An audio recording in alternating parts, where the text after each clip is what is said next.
ना तस्मै श्री गुरवे नमः। वाञ्छाकल्पतरुभ्यश्च कृपा सिन्धुभ्य एव च पतितानां पावनेभ्यो वैष्णवेभ्यो नमो नमः। श्री कृष्ण चैतन्य प्रभु नित्यानंद श्री अद्वैत गदाधर शिवासादि गौर भक्त वृंद। हरे कृष्णा कृष्णा कृष्णा हरे हरे, हरे राम राम राम हरे हरे।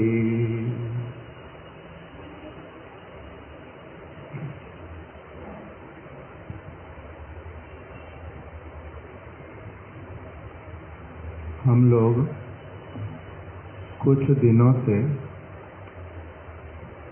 नित्य लीला प्रविष्ट ओम विष्णुपाद अष्टोत्तर शत श्री श्रीमद भक्ति वल्लभ तीर्थ गोस्वामी महाराज जी के द्वारा उपाख्यान के माध्यम से दी गई जो शिक्षाएं, उसको एक एक करके श्रवण कर रहे हैं। आज हम लोग श्रवण करेंगे सर्वप्रथम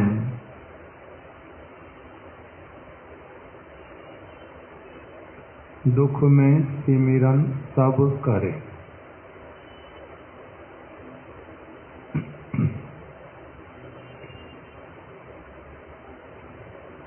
इस उपाख्यान के अंतर्गत श्रीला भक्ति वल्लभ तीर्थ गोस्वामी महाराज जी वो बतला रहे हैं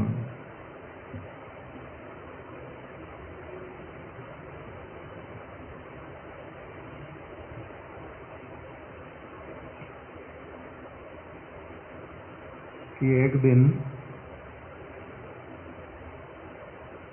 मैं रात्रि के समय में अपने घर के सदस्यों से, जब मैं अपने घर पर रहता था, अभी छोटा बालक था और मेरी ट्रेन में बैठने की इच्छा थी। ट्रेन के विषय में सुना था किंतु कभी ट्रेन में बैठा नहीं था।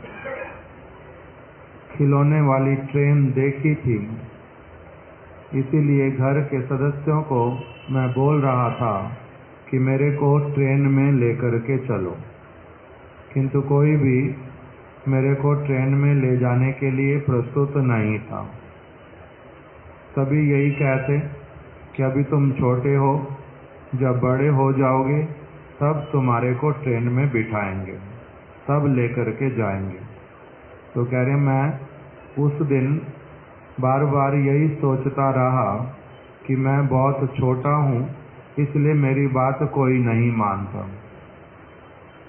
क्योंकि मैं बहुत छोटा हूँ, मेरी इच्छा कोई पूरी नहीं करता। इस प्रकार दुख करते करते मैं सो गया, नींद आ गई। और रात्रि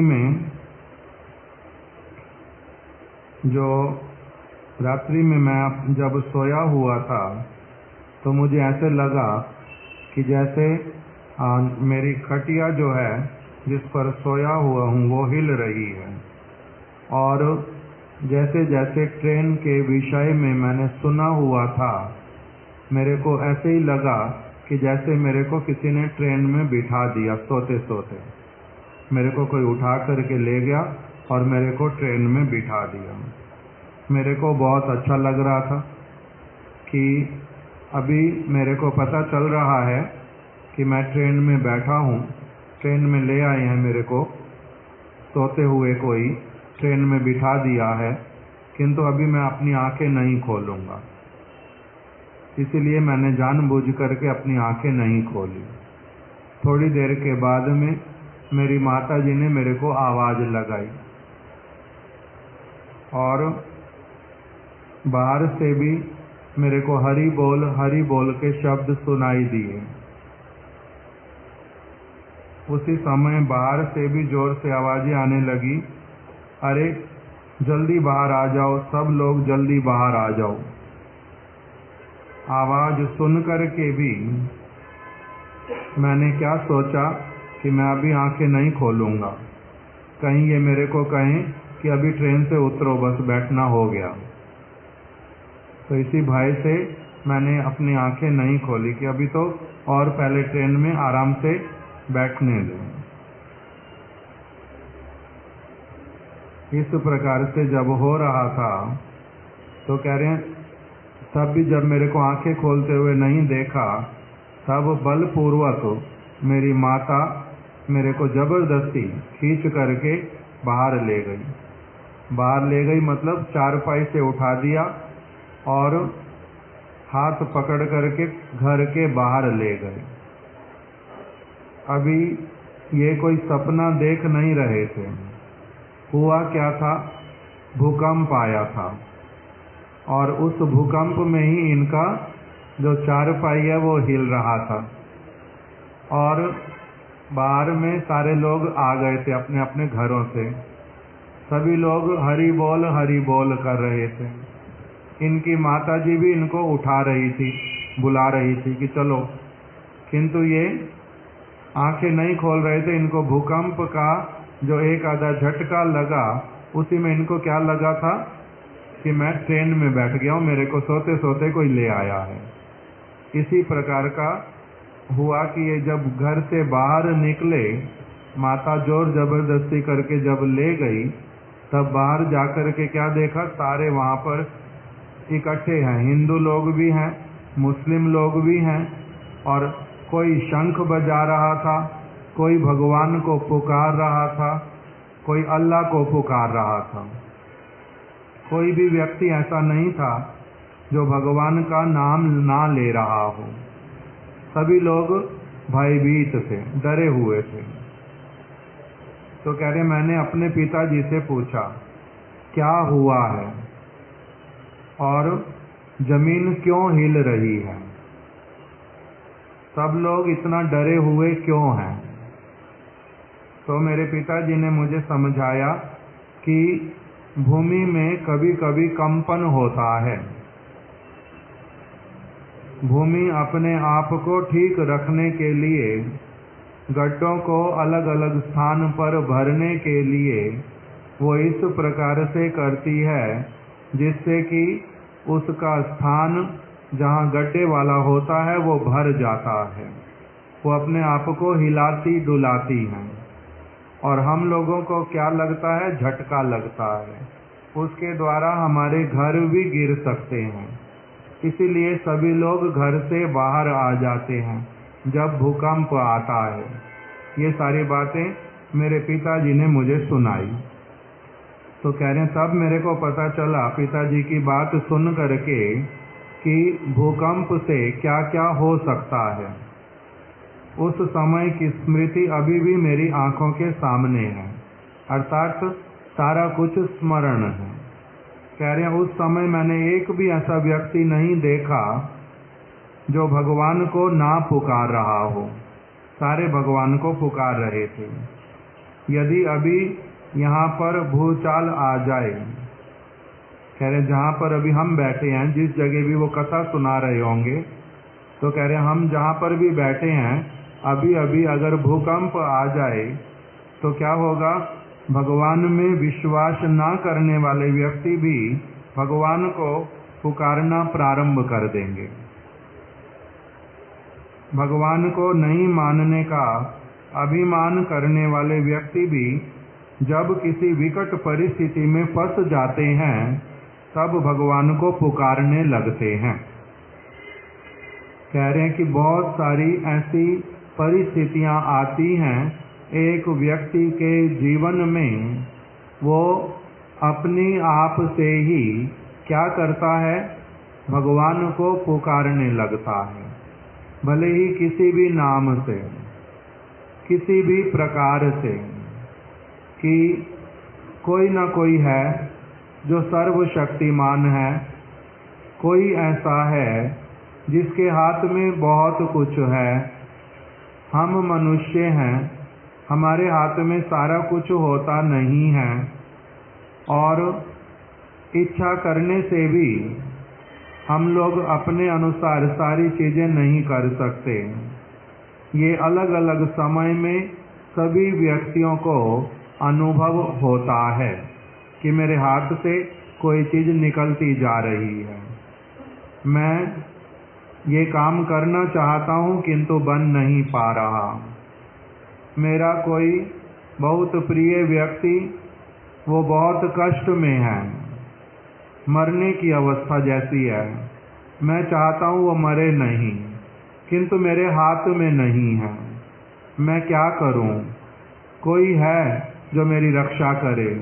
इस प्रकार से अलग अलग परिस्थितियों में सभी लोग ही क्या करते हैं, अपने से श्रेष्ठ और कोई ऐसी अथॉरिटी जिसके हाथ में सारा कुछ है उसको स्वीकार करते हैं। तो कह रहे हैं वास्तविक रूप में ऐसा कोई नहीं होता जिसको नास्तिक कहा जा सके। समय आने पर सभी लोग ही किसी न किसी को पुकारते हैं, सहायता मांगते हैं, अपनी इच्छा को पूरा करने के लिए समर्पित होते हैं। अभिमान कब तक रहता है कि मैं किसी को नहीं मानता, मैं भगवान को नहीं मानता, ऐसे वाला जो अभिमान ये कब तक रहता है? कहते जब तक व्यक्ति को अपने सामर्थ्य पर भरोसा होता है, और जब अपने सामर्थ्य के ऊपर, जिसके ऊपर सबसे अधिक भरोसा था, उसके अनुसार जब कोई काम नहीं बनता तब क्या हो जाता है? साथ ही साथ में अभिमान चूर्ण विचूर्ण हो जाता है। हमारे महाराज जी बोलते थे कि इस जगत में कोई ऐसा व्यक्ति नहीं होगा जो किसी भी वस्तु पर अभिमान करे और समय आने पर उसका अभिमान चूर्ण चूर्ण ना हो जाए। जिस भी वस्तु पर कोई अभिमान करता है उसका अभिमान जो है वो चूर्ण विचूर्ण होता ही होता है। क्यों? क्योंकि यहाँ पर कोई भी वस्तु ऐसी नहीं है जिसके ऊपर अभिमान करने पर वो स्थायी रह सके। स्थायी नाम की वस्तु इस जगत में नहीं है, सब कुछ अस्थाई है।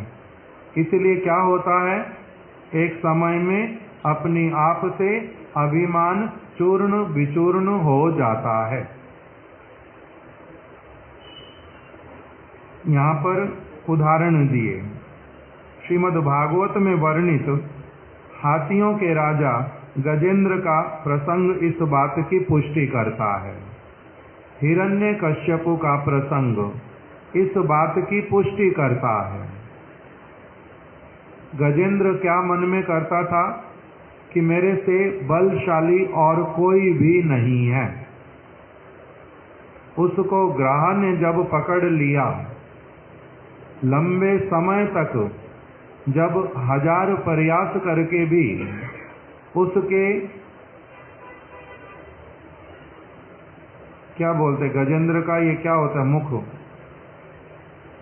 उसमें जो ये फंस गया था, इसका पैर गजेंद्र का,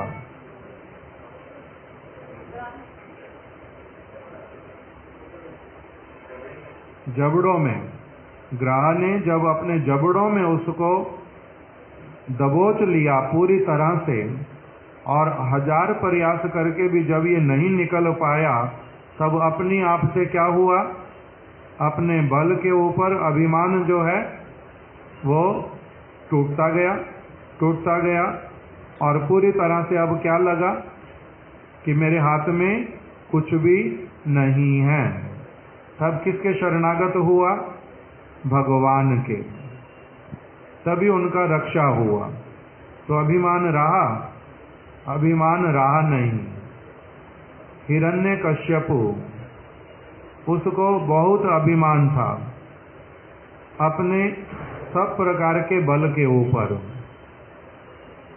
मैं भगवान बन चुका हूँ, इस प्रकार का अभिमान हो गया था। मैं कभी मृत्यु को प्राप्त नहीं हो सकता। किंतु हुआ क्या, छोटे से बालक से पुनः पुनः परास्त होकर के भयभीत हुआ। होलिका जल गई। सारे प्रयास इस हिरण्यकश्यपु के व्यर्थ चले गए। प्रहलाद का बाल बांका भी नहीं कर पाया। अंत में जब उसको पूछा कि तुम्हारे में इतना बल कहाँ से आता है, तो प्रहलाद महाराज जी ने सत्य सत्य बात बतला दी। मेरा बल आपका बल एक ही स्थान से आता है। मैं स्वीकार करता हूं और आप स्वीकार नहीं करते। अंतर केवल इतना ही है। तो फिर जब प्रश्न कर लिया कि जिसके बल से तुम इतना अधिक मेरे समक्ष खड़े होकर के निर्भीक हो जाते हो, निर्भीक खड़े रहते हो, वो हरि कहाँ है? सर्वत्र है। सर्वत्र है, देख रहे हो? हाँ, देख रहा हूं। इस स्तंभ में भी है, स्तंभ में भी है। जब स्तंभ को वो क्या करने गया, मारने के लिए गया, उसी समय स्तंभ में से प्रकटित हुए थे नरसिंह भगवान। तब उसका जो अभिमान था वो चूर्ण विचूर्ण हुआ या नहीं हुआ? मैं दिन में नहीं मरूंगा, मैं रात में नहीं मरूंगा, आप मुझे नहीं मार पाओगे, कुछ भी क्यों नहीं कर लो। तब प्रभु ने क्या कह दिया कि मैं दिन और रात में तुम्हें मारूंगा नहीं, संध्या के समय में मारूंगा। मैं आकाश में मरूंगा नहीं, मैं पृथ्वी पर नहीं मरूंगा, मैं तुम्हारे को अपनी जंघा के ऊपर रख करके मारूंगा। ये पृथ्वी भी नहीं है और आकाश भी नहीं है। मैं किसी मनुष्य के द्वारा, मैं किसी भी देवता के द्वारा वध प्राप्त नहीं करूंगा। उन्होंने क्या कह दिया, मैं मनुष्य भी नहीं हूं और मैं देवता भी नहीं हूं, इसीलिए मैं देवताओं का भी उत्पत्ति करने वाला, इसलिए मेरे माध्यम से ही तुम्हारा वध होगा।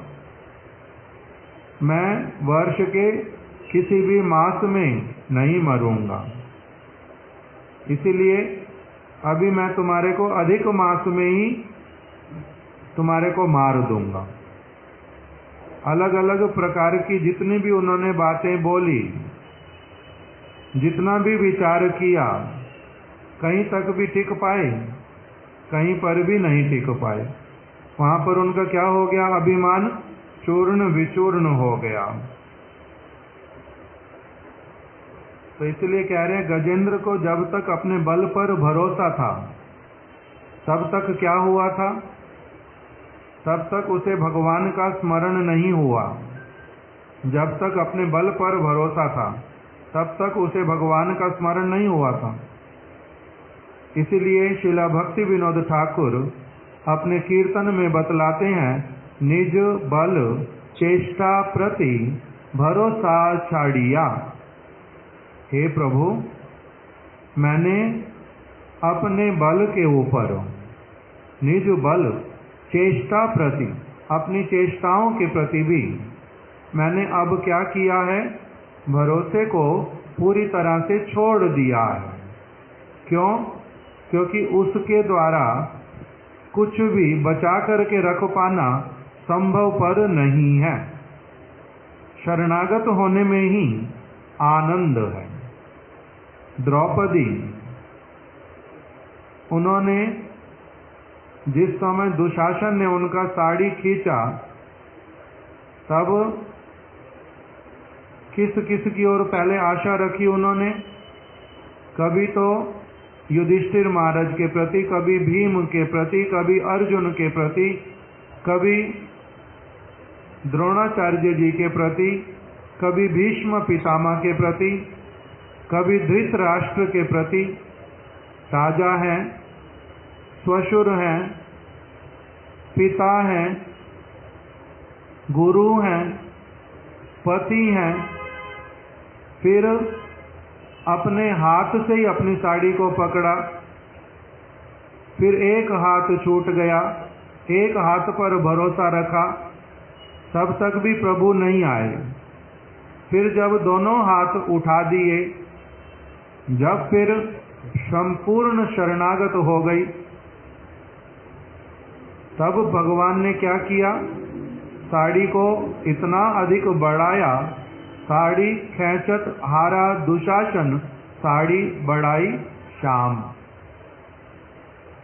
भगवान को जब पुकारा, उनके ऊपर पूर्ण शरणागति जब रखी, अपने बल और चेष्टा के प्रति, पहले क्या बल था अपना, कि मेरा बल है मेरे पति, मेरा बल है राजा, मेरा बल है मेरे गुरु द्रोण इत्यादि। किंतु इसमें से किसी का भी जो बल है वो उनके काम नहीं आया। किसका बल काम आया, भगवान का। तो इसीलिए जब द्रौपदी ने शिकायत की बाद में कृष्ण को, मीठी मीठी शिकायत कि आपने आने में बहुत देरी किया, तब कृष्ण ने क्या कहा, द्रौपदी विचार करके बोलो, मैंने आने में देरी की ना तुमने मेरे ऊपर निर्भर होने में देरी की। मैंने आने में देरी किया नहीं, स्वीकार किया द्रौपदी ने अंत में। तो इसलिए इस उपाख्यान को, द्रौपदी वाले उपाख्यान को बता करके भी श्रील भक्ति वल्लभ तीर्थ गोस्वामी महाराज जी कहते हैं, भगवान है पूर्ण वस्तु। ईशो उपनिषद एक ग्रंथ, उसमें सबसे पहला जो मंत्र उसमें लिखा हुआ है, भगवान कौन है, पूर्ण वस्तु। कहां से प्रारंभ होता श्लोक वो, ओम पूर्णामिदम, भगवान पूर्ण वस्तु, पूर्णमिदम, फिर पूर्णामदम, पूर्णाया पूर्णाद उच्यते, पूर्णस्य पूर्ण अवशेष, जैसा जैसा पूरा बताया उस पूरे श्लोक में कि भगवान पूर्ण वस्तु, उनमें से जो भी प्रकटित होता है वो भी पूर्ण, उनमें से पूर्ण के प्रकटित होने पर भी वो स्वयं फिर भी पूर्ण रहते हैं। पूर्ण में से कभी भी कितने भी पूर्ण निकल जाएं उसमें कोई हानि होती नहीं। तो भगवान है पूर्ण वस्तु। वहां पर फिर बताया पूर्ण वस्तु के पास में पूर्ण शरणागति जब तक नहीं होती, पूर्ण वस्तु जो है तब तक किसी को भी अपने शरणागत नहीं मानता। पूर्ण वस्तु भगवान के चरणों में पूर्ण शरणागति रखनी पड़ती। जब द्रौपदी की पूर्ण शरणागति हुई, निज बल चेष्टा प्रति भरोसा छाड़िया, अपने बल चेष्टा इत्यादि के प्रति जब भरोसा छोड़ दिया, तब किसके शरणागत हुई, भगवान के, और भगवान ने साथ साथ रक्षा की। दूसरा उदाहरण देते हैं श्रील भक्ति वल्लभ तीर्थ गोस्वामी महाराज जी। कहते हैं एक ब्रिटिश व्यक्ति था जिसका नाम था निक्सन। वो पायलट था, प्रोफेसर निक्सन नाम था उसका, और पायलट था, हवाई जहाज चलाता था। जब दूसरा विश्व युद्ध हुआ उस समय उनके विमान का ऐसा अवस्था हुआ, ऐसी घटना हुई जिससे क्या हुआ कि उसने अपने साक्षात सामने मृत्यु को देखा,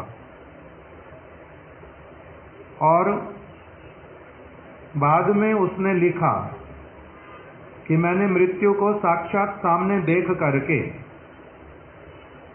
पहले मेरे को बहुत अभिमान था कि मेरे से बड़ा बुद्धिमान कोई नहीं, मेरे को अभिमान था मेरे से अच्छा पायलट कोई हो नहीं सकता, मैं कभी किसी भी अवस्था में असफल नहीं हो सकता।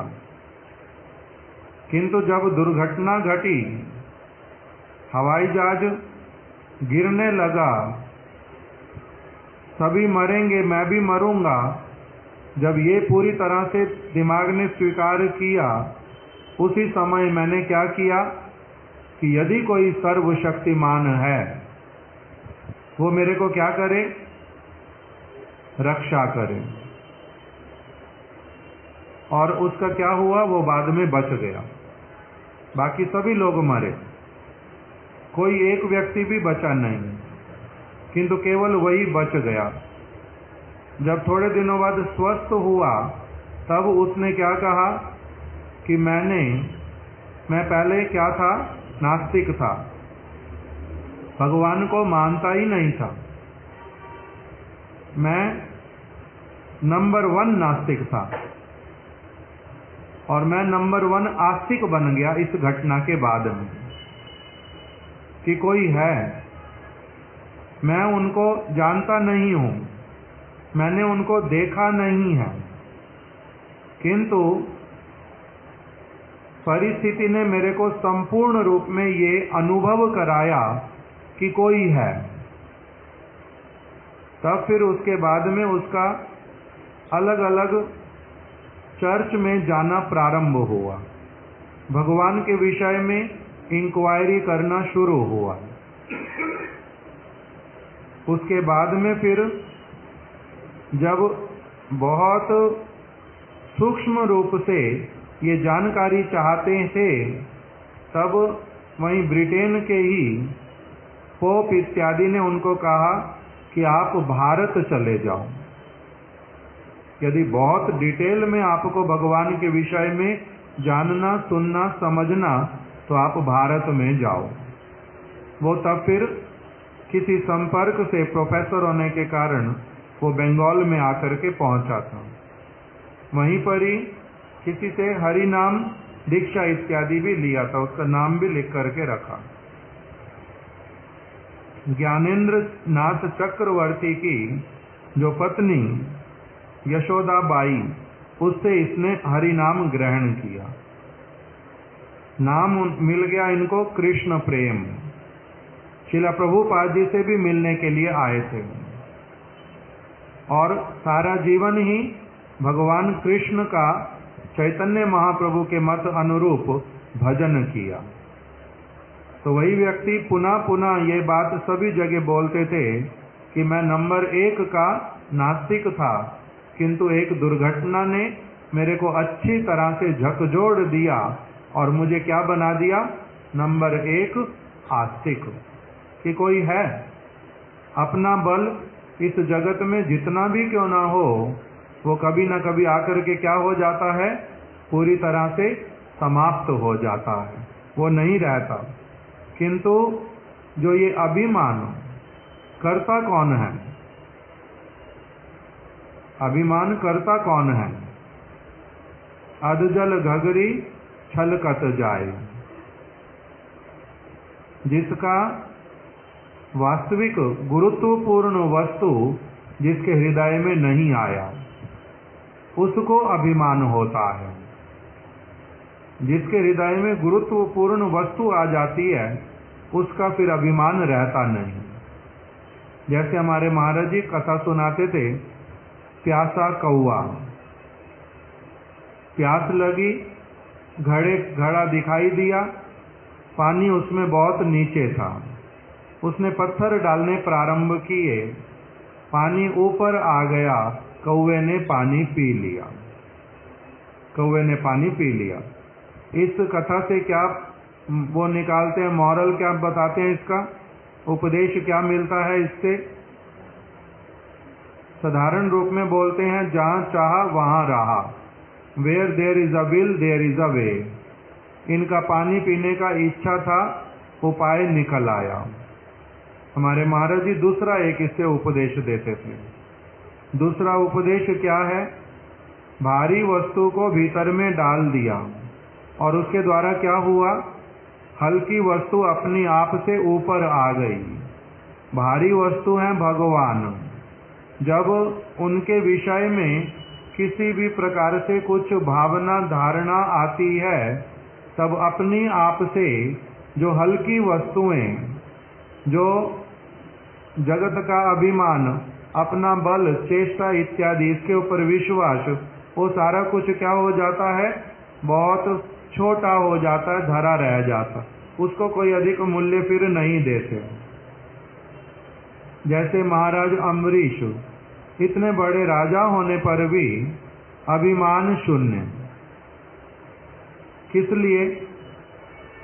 कि ये पृथ्वी जिसका मैं अभी सम्राट हूं, ऐसी करोड़ों पृथ्वियां हैं। मेरा क्या साम्राज्य और क्या मेरे को इसके ऊपर अहंकार करना। ब्रह्मा जी द्वारिका में कृष्ण के दर्शन करने के लिए आए। द्वारपाल ने पूछा, द्वारपाल को उन्होंने कहा, ब्रह्मा ने, कृष्ण को कहो ब्रह्मा आपके दर्शन करने आया है। कृष्ण ने द्वारपाल को लौटा दिया। क्या कह करके? पहले पूछ करके आओ कौन सा ब्रह्मा आया है। वो बाहर गए, पूछा। ये प्रभु ने कहा आपसे पूछ करके आऊं कौन से ब्रह्मा आए हैं। तो ब्रह्मा जी एकदम आश्चर्यचकित कि ये कैसी बात हो। सब परिचय कुछ न कुछ तो है। वही दे करके भेजा, मैं चतुर्मुख ब्रह्मा। चतुर्मुख ब्रह्मा जिनका आपके नाभि कमल से जन्म हुआ, नारायण के नाभि कमल से, वो ब्रह्मा मैं जो हूं आया हूं। जो अयोनि, जिनका किसी योनि से जन्म नहीं हुआ, मैं अयोनि ब्रह्मा, चतुर्मुख ब्रह्मा, वो आपसे मिलने आया हूं। प्रभु ने उस समय क्या किया? उनके भीतर में जो अभिमान, उसको दूर करने के उद्देश्य से साथ ही साथ में जितने जितने ब्रह्मांडों के ब्रह्मा थे सबको वहां पर बुला लिया। शिव इत्यादि को भी बुलाया। ब्रह्मा वहां पर जब भीतर में गए तब इनको कैसा प्रतीत हुआ? प्रणाम इन्होंने भी किया। कृष्ण के चरण कमलों के नीचे पादुका, पादुका जिस चौकी के ऊपर रखते थे, उस चौकी के ऊपर जाकर के इन्होंने अपना मुकुट जो है लगाया, प्रणाम किया। बड़ा शब्द हुआ। कृष्ण ने पूछा, जी आप ठीक हैं? तो ठीक है। पहले जो आश्चर्य करते हुए आ रहे थे कि परिचय क्यों पूछा मेरा, अब वो आश्चर्य इनका रहा नहीं। क्यों? क्योंकि वहां पर 8 मुख वाले ब्रह्मा, 16 मुख वाले ब्रह्मा, 32 मुख वाले ब्रह्मा, 64 मुख वाले ब्रह्मा, 128 मुख वाले ब्रह्मा, ऐसे करते करते डबल डबल डबल करते करते लाख मस्तक वाले जो ब्रह्मा हैं, उस प्रकार के ब्रह्मा का भी इन्होंने दर्शन किया। आंखें एकदम से फटी की फटी रह गई कि ये क्या। मैं सोचता था मैं सबसे बड़ा हूं, ब्रह्मांड का अधिपति। इतना बड़ा ब्रह्मांड, चतुर्दश भुवन, उसमें कितने तरह के प्राणी, कहां पर क्या क्या नहीं होता, सारा कुछ किसके हाथ में है? मेरे हाथ में। अभिमान। वहां पर ये सारा कुछ देख करके क्या हुआ? प्रभु ये आपने मेरे को क्या लीला दर्शन कराई? मैंने क्या दर्शन कराया? जो जितने बड़े ब्रह्मांड का अधिपति है ब्रह्मा, उसके उतने मस्तक हैं। तुम सबसे छोटे वाले ब्रह्मांड के अधिपति हो, तुम सबसे छोटे वाले ब्रह्मांड के ब्रह्मा। इससे तुम्हारे क्या है? केवल 4 मुख हैं। तुम्हारे वाले ब्रह्मांड से बहुत बड़े बड़े ब्रह्मांड हैं। जितने ब्रह्मांड बड़े हैं उतना अधिक ब्रह्मा जो है बड़े मस्तकों वाले हैं संख्या में। ब्रह्मा वहां पर नतमस्तक हो गए। हमारे गुरु महाराज जी इस घटना को बता करके कह रहे हैं कि ये तो केवल इस जगत के ब्रह्मांडों की बात हो, और ये ब्रह्मांड क्या कहलाते हैं? जड़ जगत के अंश हैं ये। और उसमें भी फिर क्या है? जड़ जगत के अंश, और उसमें भी फिर जो भगवान की अप्राकृत विभूति है, वैकुंठ लोक इत्यादि, उसको बोलते हैं भगवान का, इसको एक पाद विभूति बोलते हैं। जड़ जगत को एक पाद विभूति मतलब 25%। और जो ब्रह्मांड है वो, जो वैकुंठ है, वो कितना बड़ा होगा? हजारों मुख वाले ब्रह्मा भी जहाँ पर जड़ जगत के अंतर्गत इतने बड़े जड़ जगत को संभालते हैं, वो भगवान के विभूति जो जड़ जगत वाली, वही यदि इतनी बड़ी ब्रह्मा भी उसका पार नहीं पा पाते, तब फिर वैकुंठीय जो उनकी संपत्ति, वो कितना बड़ा वैभव होगा। और उसको समझने के लिए किस प्रकार का एक योग्यता चाहिए? अलग प्रकार का। इसलिए भगवान के जो व्यवस्था, उसके सामने फिर अपना बल, अपनी योग्यता यदि देखी जाए तो हम हैं कौन? हमारा स्थिति ही कुछ नहीं है। और जो सारा अभिमान करते हैं, जो सब कुछ करते हैं, वो किस प्रकार का? एक बहुत तुच्छ प्रकार के व्यक्ति की चित्त वृत्ति। क्यों? क्योंकि उसने और कुछ देखा नहीं, कुएं का मेंढक। कुछ देखा नहीं, समझा ही नहीं, पता ही नहीं है, इसीलिए क्या करते हैं? अभिमान। और महाप्रभु ने क्या शिक्षा प्रदान किया? त्रिनादपि सुनीचेन। जीव का स्थिति है क्या? जब वास्तविकता को समझ लेगा, अनुभव कर लेगा, तब उसका अभिमान जो है वो रहेगा कहाँ? नहीं रह सकता। किंतु हम लोग आंखें खोलते नहीं, खोलने पर भी देखते नहीं, देख करके भी देखते नहीं। इसलिए क्या रहता है? अभिमान। नहीं तो अपना अगर देखें, कोई स्थिति ही नहीं है, कोई स्थिति नहीं है।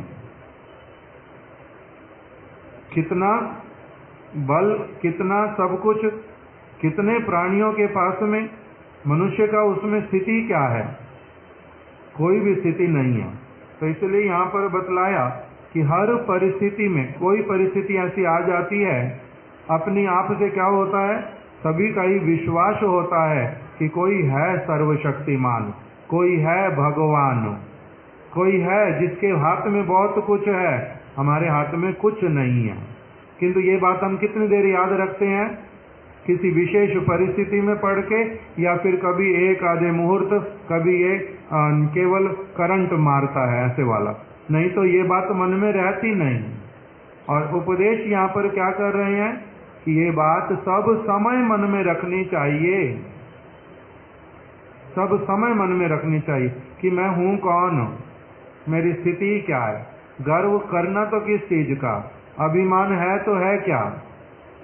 कितने बड़े बड़े राजा हुए, ब्रह्मा का बता दिया, ब्रह्मा से कितने बड़े, एक ब्रह्मा के जो ये ब्रह्मांड, उसमें हम लोग कहाँ पर पड़े हुए।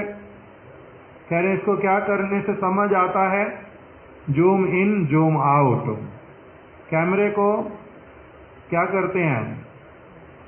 अगर क्लोजअप लेना हो किसी का, पहले पूरे शरीर का फोटो ले लिया, फिर अगर उसके केवल मुख का फोटो लेना है, नहीं तो आधा फोटो लेना, तो लेंस को क्या करना पड़ता? मेरे को ठीक से नहीं पता, जूम इन करना पड़ता। जूम इन करने से क्या होता है? उसका बहुत कुछ अंग दिखलाई देना बंद हो जाता, और जिस पार्ट को देखना उसी को देखो, मुख दिखाई देगा। फिर उसमें अगर केवल आंख को देखना, तब आंख को देखो, वो भी बहुत कुछ है उसके अंदर। आंख की फिर पुतली को देखो, उसके अंदर भी बहुत कुछ मिलेगा। पहले क्या करते जाओ, आकाश से देखो, बहुत दूर से दिखाई देगा ये कुछ है ही नहीं। जूम इन जूम आउट करने का अर्थ क्या है कि जब जूम आउट करते जाओगे फिर देखोगे मुख दिखाई दे, अब आंखें नहीं, मुख दिखाई दे रहा पूरा, फिर पूरा शरीर दिखाई दे रहा, फिर पूरे शरीर के बाद में बहुत कुछ आसपास का दिखाई दे रहा।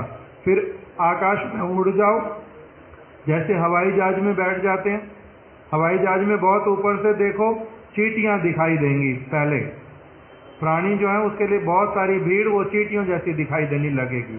और थोड़ा और ऊपर उठ जाओ, चींटियां भी नहीं दिखाई देंगी, अस्तित्व भी समाप्त है ही नहीं कुछ भी ब्रह्मांड में। हमारी स्थिति उस प्रकार का होता जाता। जूम आउट करते जाओ, जूम आउट करते करते करते करते ऐसा हो जाएगा।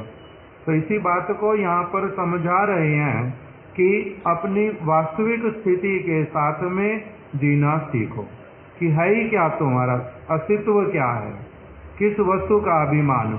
अपने बल अपनी चेष्टाओं के ऊपर सब समय के लिए भरोसे को त्याग करके पूर्ण रूप में भगवान के शरणागत हो करके कि प्रभु आपका जिस प्रकार का अभिलाषा, आप जिस अवस्था में मेरे को रखना चाहते हैं, मैं आपका नित्य दास हूँ, आप मेरे साथ वैसा ही व्यवहार करें। मैं पूर्ण रूप में आपके शरणागत हूँ, अलग से मैं कुछ नहीं करना चाहता। बल और चेष्टा, इसका मूल्य ही कितना है मेरी बल और चेष्टाओं का, उस प्रकार की चेष्टा नहीं करता। आप मेरे प्रति प्रसन्न हो जाएं, केवल मैं अब अपने बल को, अपनी चेष्टा को, जो भी मेरी कमांड में है उसको मैं पूरी तरह से आपके लिए ही नियुक्त करूंगा। आप जब तक सेवा लेना चाहें, जिस प्रकार की लेना चाहें, कृपा करके मेरी सेवा स्वीकार करें। जैसे हमारे महाराज जी ने जगन्नाथपुरी में एक समय उनको श्रील भक्ति स्वरूप सिद्धांति गोस्वामी महाराज जी ने नरसिंह कवच ला करके दिया कि आप यहाँ रहते हो, अभी तो नया नया स्थान मिला है, बहुत सारे किराएदार हैं, बहुत समय से यहाँ रह रहे हैं, वो जाना चाहते नहीं यहाँ से। आप लोगों ने किंतु जगह खरीद ली, अब इनको जाना ही पड़ेगा, किंतु ये लोग कुछ न कुछ परेशानी करेंगे तुम्हारे लिए, शत्रुता करते हैं तो मन मन में तुम्हारे प्रति, तुम्हारा कुछ बिगाड़ सकते हैं। इसलिए तुम क्या करो, ये नरसिंह कवच रख लो, मैं लाया तुम्हारे लिए, इस नरसिंह कवच को अपने पास रखो, ये तुम्हारी रक्षा करेंगे। महाराज जी बोलते हैं, जो बड़े व्यक्ति ला करके दिया, मैंने उनका स्नेह इसके भीतर में देखा, मेरे प्रति किस प्रकार से कंसर्न है, स्नेह है, ले लिया मैंने, लेकर के अलमारी में रख दिया नरसिंह कवच। पहना किंतु नहीं, मैंने हाथ में गले में कहीं पर भी पहना नहीं, रख दिया। मन में विचार आता है बार बार कि हे प्रभु, यदि आप सेवा स्वीकार करना चाहते हो तब आप ही मेरी रक्षा करोगे। आप यदि सेवा स्वीकार ही नहीं करना चाहोगे, रक्षा यदि आप ही नहीं करोगे, तब फिर ये नरसिंह कवच भी मेरा क्या कर लेगा। इस भावना से मैंने उसको धारण किया नहीं। तो इसीलिए इस प्रकार का जो शरणागति, उसी की शिक्षा यहाँ पर दे रहे हैं। बाहरी जो सारे उपाय वो हम लोगों की किसी न किसी प्रकार की संपूर्ण शरणागति का अभाव ही प्रकटित कराते हैं। पूर्ण वस्तु के प्रति पूर्ण शरणागति होने पर बाकी सारी वस्तुएं जो हैं वो कहीं और रह जाती, कहीं और रह जाती।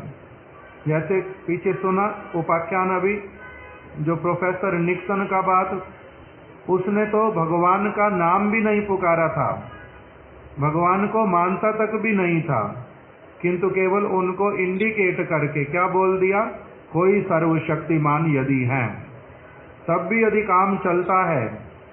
इसी प्रकार से ये भावना कि प्रभु ही क्या है, मेरे एकमात्र रक्षक हैं, मेरे एकमात्र पालक हैं। इस प्रकार की शरण जो ग्रहण करता है उसको कहते हैं शरणागत भक्त। आनुकूल्यस्य संकल्पम प्रातिकूल्यस्य विवर्जनम रक्षिष्यति इति विश्वासो गोप्तृप्ते वर्णम तथा आत्मनिक्षेप कार्पण्ये षड अंग शरणागति। 6 प्रकार की शरणागति। उसमें एक अंग क्या आया? दीनता, दैन्य रहता है शरणागत व्यक्ति में। क्या दैन्य रहता है? मैं आपके ऊपर संपूर्ण रूप में निर्भर हूं, मेरा अस्तित्व आपकी इच्छा के ऊपर सारा कुछ है, मैं अलग से कुछ भी करने में समर्थ नहीं हूं। माया के चंगुल में पड़ करके अपने आप को कर्ता मानता हूं। अहंकार विमूढ़ आत्मा कर्ता अहम इति मन्यते। अहंकार के कारण विमूढ़ आत्मा जिस समय मैं हो जाता हूं उस समय मैं क्या मानने लगता हूं? कर्ता अहम, कि मैं ही कुछ करने वाला हूं। किंतु वास्तविक रूप में आप ही सब कुछ करने वाले हैं। जब इस वस्तु को एक व्यक्ति बहुत भली प्रकार से स्वस्थ चित्त के साथ में स्वीकार कर पाता है तब उसका नाम होता है इसमें दैन्य है। ये एक अंग है शरणागति का। और दूसरे में फिर क्या आता है? रक्षिष्यति इति विश्वासो, भगवान ही मेरे एकमात्र रक्षा करता है, आर रक्षा करता नहीं यही त्रिभुवन, और मेरा कोई भी रक्षा करता नहीं है। तात्कालिक निमित्त रक्षक दिखलाई देते बहुत सारे, औषधि दिखलाई देती, कभी कभी माता पिता दिखाई देते, कभी कोई बंधु दिखलाई देता, किंतु ये सारे निमित्त। वास्तविक रक्षाकर्ता कौन है? एकमात्र भगवान। उन्होंने ही भोजन बनाया, उन्होंने ही वायु को संचारित किया, उन्होंने ही सूर्य चंद्र को प्रकटित किया, उन्होंने ही जल को बनाया। जिस पृथ्वी के ऊपर चलता हूँ बैठता हूँ वो पृथ्वी भी उन्होंने बनाई। कौन सी ऐसी वस्तु जो उनकी नहीं है? सब कुछ उनका। रक्षिष्यति इति विश्वासो, पूर्ण विश्वास रखता है, वही मेरी रक्षा करने वाले। मेरा पालन करने वाले भी कौन है? वही भगवान ही है। आनुकूल्यस्य संकल्पम प्रातिकूल्यस्य विवर्जनम रक्षिष्यति इति विश्वासो गोप्तृप्ते वर्णम तथा। गोप्तृप्ते, वही मेरे एकमात्र क्या है? मेरी इंद्रियों के, मेरे शरीर के, मेरे मन के, मेरी आत्मा के पालक हैं। वही मेरे एकमात्र पालक हैं। इसलिए मैं क्या करूंगा? आनुकूल्यस्य संकल्पम, उनके भक्ति के लिए, उनके निकट जाने के लिए, जो सारा कुछ उनकी सेवा के लिए जो अनुकूल होगा उस सारी वस्तु को स्वीकार करूंगा।